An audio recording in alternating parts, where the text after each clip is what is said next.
სალამი მოგესალმებით, ვაგრძელებთ ჯონ მაკარტურის საუბრების ქართულ ენაზე ატვირთვას, ეს არის ბიბლიური კითხვები და პასუხები. შემდეგ კითხვაც უდაოდ ძალიან საინტერესოა, ამაზე მე მგონი გქონდა ჩვენ საუბარი და მოდით მოусმინოთ ლორა ტაგაკი. ესეც იაპონელი ჩანს და ლოს-ანჯელესში ცხოვრობენ იაპონელები და ვნახოთ აბა რა არის მისი კითხვა. გამარჯობათ, მე მქვია ლორა ტაგაკი, ჩემი შეკითხვა მდგომარეობს იმაში. არსებობს ბევრი ცრუ რელიგია, მორმონიზმი მაგალითად, სადაც არქეოლოგებმა მაგალითად ვერ იპოვეს რაიმე მაინც მტკიცებულება იმ დიდი ცივილიზაციის შესახებ, რომელსაც ისინი ამტკიცებენ, ჯოზეფ სმითი ამტკიცებს, რომ თითქოს და აქ იყო ამ კონტინენტზე.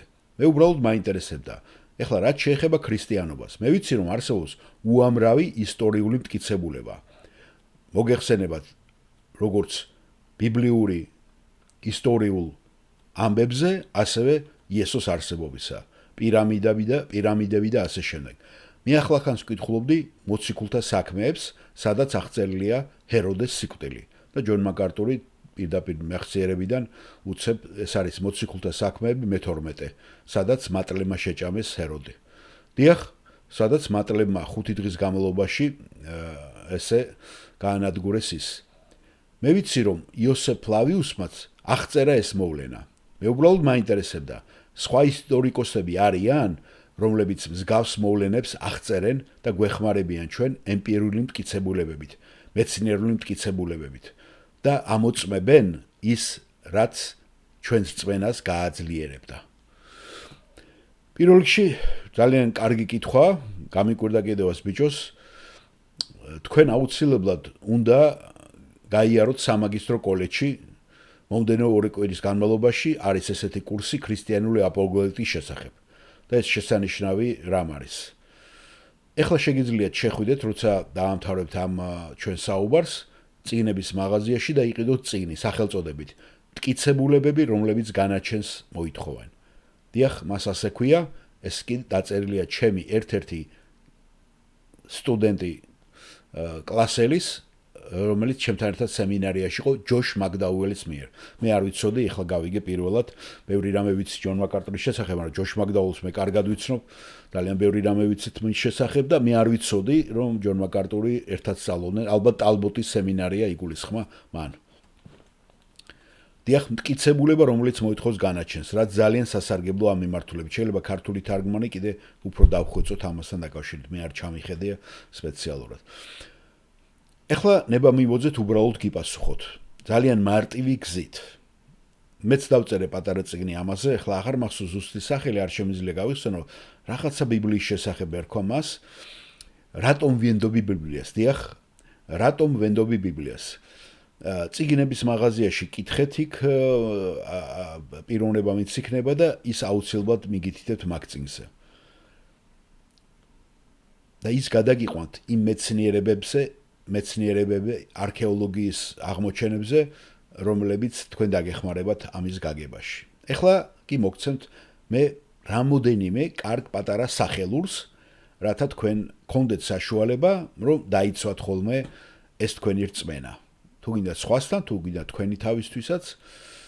და ერთ-ერთი საუკეთესო სავარჯიშო, რომელიც მე მქონდა სემინარიაში, ეს იყო დოქტორ ბასკი, სანამ ის გარდაიცვლებოდა. ეს იყო შესანიშნავი აპოლოგეტი და მან დაგვამახსოვრა თავისი თავი მცირე აბზაცებით ქრისტიანობის ყველა მთავარ საკითხზე, ლოგიკური სახის დაცვით. და ეს ძალიან მნიშვნელოვანია, როდესაც ადამიანები ჩვენ გვისვამენ ამ კითხვებს, ან ჩვენ თავში მოდის ესეთი კითხვები. ეხლა შეხედეთ ამას რამდენიმე კუთხით. წმინდა წერილის დაცვის საუკეთესო საშუალება არის და მე მოგცემთ მხოლოდ ცოტას ეხლა. 5-ს ჩამოგითვლით, ძირითად 5-ს. ნომერ პირველი. ეს არის 5 საუკეთესო საშუალება წმინდა წერილის უტყუარობის დასაცავად. ჩემი აზრით ისინი იწყება ძალიან ნაკლებად ეფექტურიდან საბოლოოდ ყველაზე ეფექტურზე. ყველაზე ნაკლებად ეფექტური, მაგრამ კარგი არის გამოცდილება. ერთ-ერთი რამც ხალხისათვის ძალიან დამაჯერებელი ხდება, რომელიც ჩვენ ირგვლივ გვარტყია, გვიყურებენ ჩვენ, გვათვალთვალებენ, აკვირდებიან ბიბლიის ჭეშმარიტების შესახებ, რომ ჩვენ ვართ ქრისტიანები და ეს არის ნაყოფი იმისა, რომ ჩვენი რწმენა დაფუძნდა ბიბლიაზე, არის ჩვენზე რა გავლენა მოახდინა ამან პირადად. სინამდვილეში მე გავბედავ და თქვა, რომ ადამიანების უმეტესობა, ვინც იჯერებს სახარებას, თავდაპირველად აქეთკენ მიიპყრო მათი ყურადღება განარწმენამ, რომ ისინი ინტელექტუალურები არიან და დარწმუნებულები არიან, არამედ იმიტომ, დაინახეს ვიღაცის შეცვლილი ცხოვრება. განა ეს ასე არ არის? და ეს არის ძალიან ძლიერი მიმზიდველობა მათთვის. იმიტომ რომ პირველ რიგში რასაც ხედავენ, გისვამენ კითხვას, როგორ გახდი ასეთი ბედნიერი? რატომ ხარ ესე დამშვიდებული? როგორ მოიპოვე ეს სიმშვიდე? როგორ არის რომ შენ უზრუნველყოფილიყარ შენ საჭიროებებზე და ასე შემდეგ. ასე რომ ეს გამოცდილება ძალაშია. სხვა სიტყვებით რომ ვთქვა, თქვენ ამბობთ რომ ბიბლია შეუძლია შეცვალოს თქვენი ცხოვრება. თქვენ ამბობთ რომ ბიბლია შეუძლია მოიტანოს ქრისტეს ცოდნა და შეგიძლიათ განიცადოს ცოდვის მიტევება და გქონდეთ სამოთხის იმედი, სიხარული და გაქვთ მიზანი, საითაც მიდიხართ. და ესე გრძელდება იცით ჩამონათვალი. ასე რომ ეს შენ გააკეთე, გადადგინა ბიჭი და ეს მოხდა შენ ცხოვრებაში. და ეს არის ძალიან ძლიერი მტკიცებულება. გასაგებია? მაგრამ ეს უნდა ვთქვა, როგორც გიხსენეთ, ეს არ არის ყველაზე ძლიერი მტკიცებულება, იმიტომ რომ მორმონებსაც აქვს თავის გამოცდილება, იეღოველებსაც აქვს თავის გამოცდილება, ჰინდუსებსაც აქვს, მუსლიმანებსაც აქვს. და ზოგიერთი ადამი ფიქრობს, რომ ხედავს, მე ვარდისფერ სპილოებსაც ხედავ. ასე რომ თქვენ არ გსურთ ჭეშმარიტების აგება ადამიანის გამოცდილებაზე. მაგრამ მას უნდა აღვნიშნო, მას აქვს გარკვეული ძალიან ძლიერი ემოციური მიმზიდველობა ადამიანების თვალში. ამ ხუთეულ ჩამონათვალში მეორე იქნება მეცნიერება. ბიბლია საოცრად ზუსტია, როცა საქმე ეხება მეცნიერებას. მაგალითად, თქვენ თუ წაიკითხავთ აღმოსავლურ ლიტერატურას, აღმოაჩენთ, რომ დედამიწა თაფლის გროვაზე ზის. შეიძლება იპოვოთ ბერძნულ პლინიუსშიც კი დედამიწის ყველა სახის უცნაური აღწერილობა. როგორ ჩვენ ვიცით, რომ თითქოს და ეს დაკავშირებული იყოს სიმართლესთან. იქ არის ბრტყელი დედამიწა, რომ იგი სპილოების ზურგზე არის, იცით ხომ კუებზე და ასე შემდეგ. ასე რომ მეცნიერული თვალსაზრისითაც კი ბიბლია ძალიან ზუსტია. ბიბლიის უძველეს წიგნში, ეს არის იობი, ნათქვამია, რომ ის თიხასავით ახვევს დედამიწას ბეჭდის ირგვლივ. ეს არის 38 თავი, ინგლისურში ცოტა სხვანაირი თარგმანია და ქართულს მე შემოგთავაზებთ. მიუგო უფალმა იობს გრიგალიდან და უთხრა: ვინ არის ეს, ჩემს ჩანაფიქრებს აბნელებს უმეცარი სიტყვებით? წელზე სარტყელი შემოირტყი, როგორც კაც შეფერის, შეგეკითხები და მიპასუხე. სად იყავი დედამიწას რომ ვაფუძნებდი? მითხარი თუ გაქვს გაგება. ვინ დაადგინა მისი საზომი, თუ იცი? ან ვინ გადაჭიმა მასზე ლარი? რაზე დგას მისი საძირკვლები? ან ვინ დადო მისი ქვაკუთხედი? როცა ერთობლივად გალობდნენ სისხლის ვარსკვლავები და ყიჟინებდა ღვთის ყველა შვილი, ანგელოზებზეა ლაპარაკი. ვინ ჩაკეტა ზღვა კარიბჭეებით, როცა ამოხეთქა, როგორც საშოდან? როცა ნისლის ამოსლად მივეცი და სქელი ღრუბელი სახვევებად, როცა დაუდგინე ჩემი წესები და უყენე ურდული და ბჭენი. უთხარი აქამდე მოხვალ და მეტად არა. აქ უნდა შედგნენ შენი ამაყის ზვირთები მეთქი. შენს დღეში თუ გიბრძანებია განთი ადისთვის და გიჩვენებია მისი ადგილი ცისკრისთვის, რომ მოეცვა დედამიწის კიდეები და ბოროტეული ჩამოეფერთხა მისგან. შეეცვალა იგი, აი სუნეთ ახლა მე-14, შეეცვალა იგი როგორც თიხა ტვიფარის ქვეშ და ისინი დგანან როგორც სამოსელი. აქ არის ინგლისურში ესეთი თარგმანი, როგორც თიხას შემოახვევს ბეჭედს. გესმით, ესეთი და ამას ეს მაგალითი მოყავს.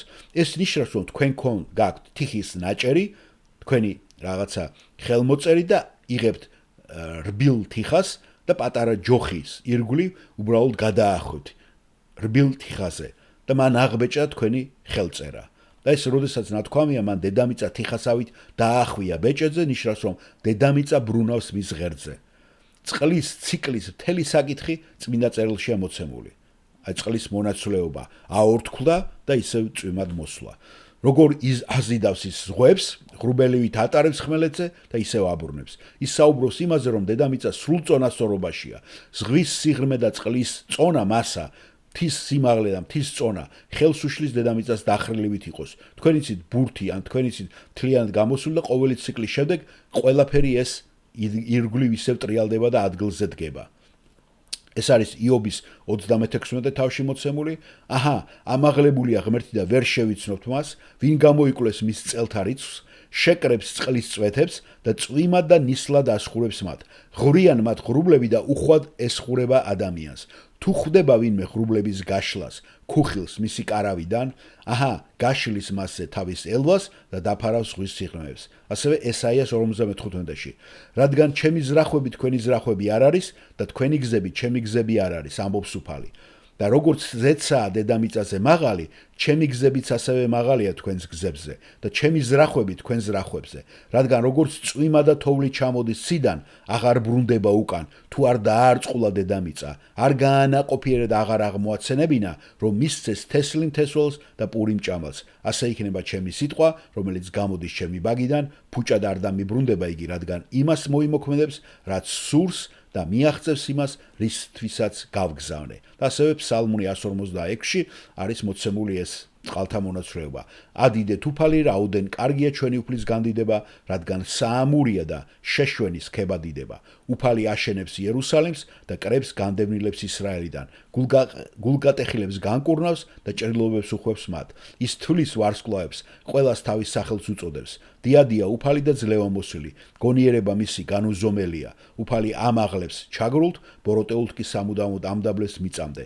უგალობეთ უფალს სამადლობელით, ქნარით უგალობეთ ჩვენს ღმერთს, რომელიც ღრუბელივით ფარავს ცას, წვიმას ამზადებს მიწისთვის და ბალახს აღმოაცენებს თევში.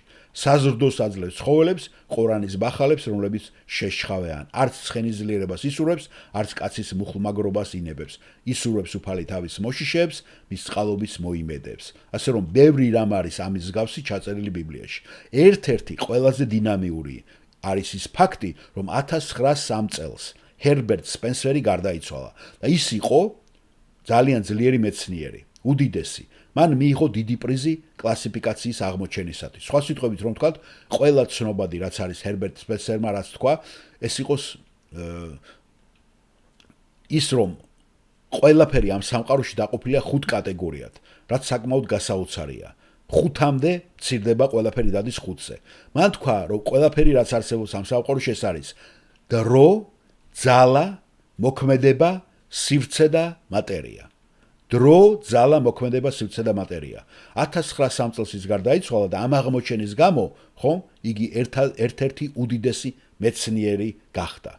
ნახეთ, მან არ იცოდა, რასაც ამბობდა. დაბადების პირველი თავის პირველ წიგნში წერია: დასაწყისში ღმერთმა შექმნა ცანი და მიწა. მოусმინეთ კარგად, დასაწყისში. ხედავთ, ეს დრო არის. ღმერთმა ეს არის ძალა. შექმნა ეს არის მოქმედება. ცა ეს არის სივრცე და დედამიწა ეს არის მატერია. ნახეთ, ისე ვიმეორებ. დასაწყისში ღმერთმა შექმნა ცანი და მიწა. დრო, ძალა, მოქმედება, სივრცე და მატერია. ახლა თქვენ შეგიძლიათ დაბადების პირველი ამ თავიდან გადახვიდეთ წმინდა წერილში და იპოვოთ საკმარისად ღირსშესანიშნავი რა. წმინდა წერილის უტყუარობის მესამე და ძალიან ძლიერი მტკიცებულება არის ქრისტეს პიროვნება. თქვენ სწავლობთ ქრისტეს პიროვნებას და აკეთებთ დასკვნას, რომ ის იყო ღმერთი. თქვენ გაქვთ ჩვენებაზე ერთი მონაცვლეობით. თვილთხილველები. კაცის სიცოცხლეს, თქვენ ამ ადამიანის სიცოცხლეს ვერასოდეს ვერ უარყოფთ.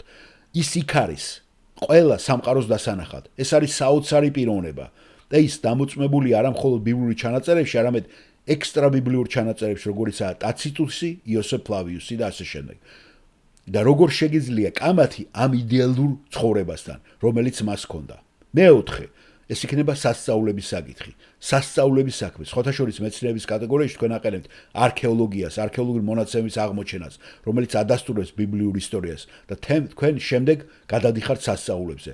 როგორ ხსნით წმინდა წერილის ამ სასწაულებს, როგორ ხსნით 500 ადამიანი, ვინც ხედავდა აღდგომას, ვინც ნახა აღდგარი ქრისტე და შემდეგ კი ყველა აპოლოგეტიკას, ანუ დაცვის კატეგორიიდან საბოლოო და ყველაზე გავლენიანი წინასწარმეტყველებაა.